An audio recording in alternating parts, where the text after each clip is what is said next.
काम करेगी। ठीक है, ठीक है। अरे गर्ग साहब हो गया भाई, धारा प्रवाह इतना मतलब भाषण नहीं देना है।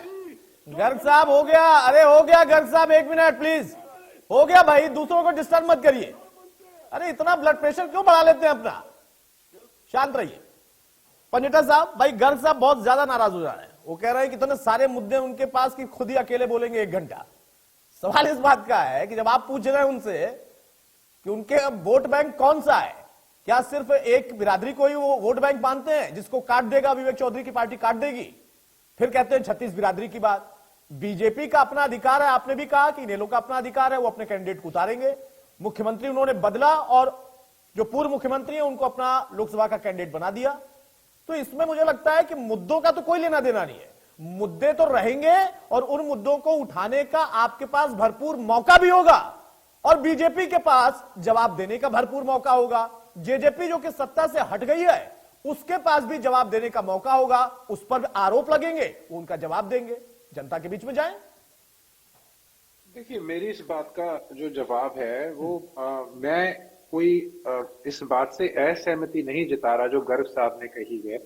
वो गर्ग साहब इस बात को इस तरीके से भी कह सकते थे कि आज जो जेजेपी के लीडर हैं ये दुष्यंत चौटाला, इन्होंने भरे मंच से ये बात स्वीकारी है कि 4.5 साल जो सरकार चली है वो हमारे समर्थन से चली है।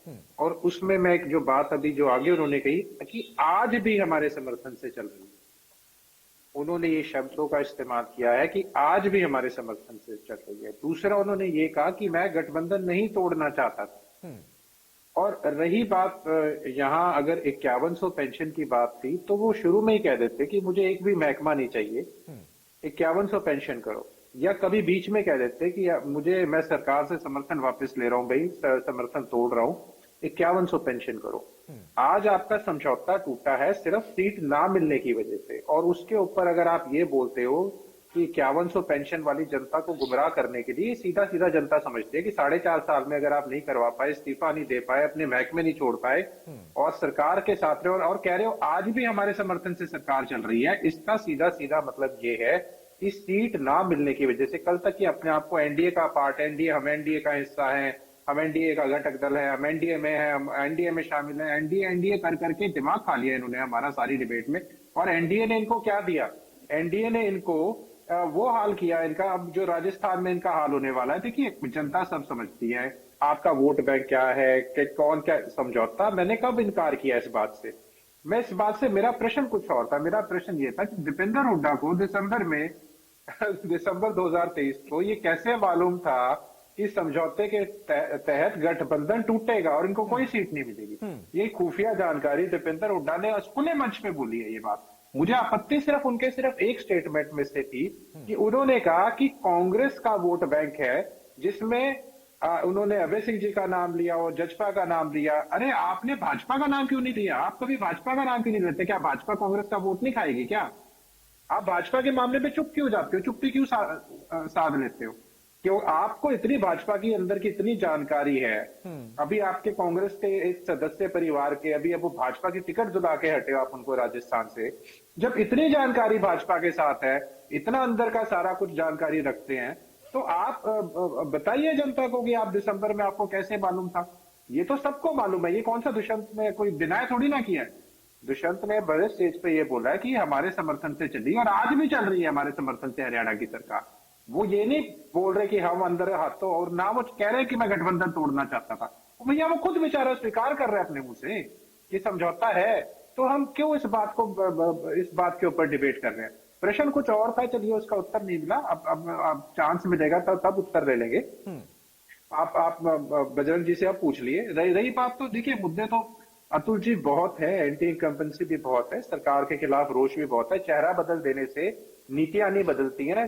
दिक्कत है बीजेपी की आइडियोलॉजी से, बीजेपी की नॉन परफॉर्मेंस से। आप बीजेपी का कोई चेहरा देखिए, एक कहावत है, ना तेरे आने की खुशी ना तेरे जाने का गम। तो खट्टर साहब के साथ तो ये हो गया, जब आए तो भाजपा वालों को कोई खुशी नहीं हुई थी। और आज भी अगर आप देखें तो अनिल विज जी जैसे, अनिल विज सीनियर नेता है और एक्सपेक्ट भी कर रहे थे कि वो मुख्यमंत्री बने। अगर उनको बनाते तो शायद ऑपोजिशन भी इस बात को स्वीकार कर लेता कि हाँ भी आपने अपनी पार्टी में एक डेकोरम, एक सीनियोरिटी को मेंटेन करके रखा है। एक जो विधायक भी नहीं है, नारायणगढ़ से उठा के उनका बेचारा घर बदल दिया आपने कुरुक्षेत्र, आप कह रहे हैं कुरुक्षेत्र का घर भी खाली करके करनाल जाओ, मेरी कॉन्स्टिट्यूंसी संभालो।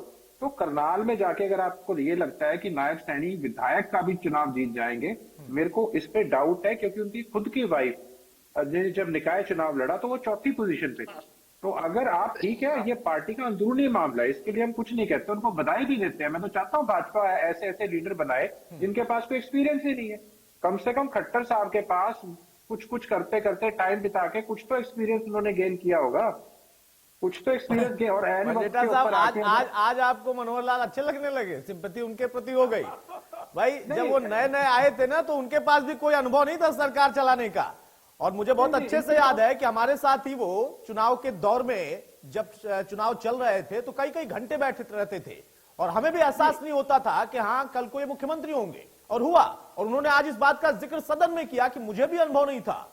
तो अगर सैनी साहब को अनुभव नहीं है तो उनको संगठन का अनुभव है, उन्होंने खट्टर साहब के साथ ही काम किया इतने समय, वो अनुभव भी आ जाएगा। बहरहाल विवेक चौधरी कुछ कह रहे थे आप, उसके बाद मैं भूपेंद्र जी के पास जाऊं। अनिल विज जी कैबिनेट मिनिस्टर हैं, अनिल विज जी कैबिनेट मिनिस्टर हैं। अनिल विज जी बीजेपी के हैं, बीजेपी उनको संभाल लेगी, उसकी चिंता किसी और करने की जरूरत नहीं है, गहलावत साहब की पार्टी है। बताइए चौधरी साहब कुछ कह रहे थे आप।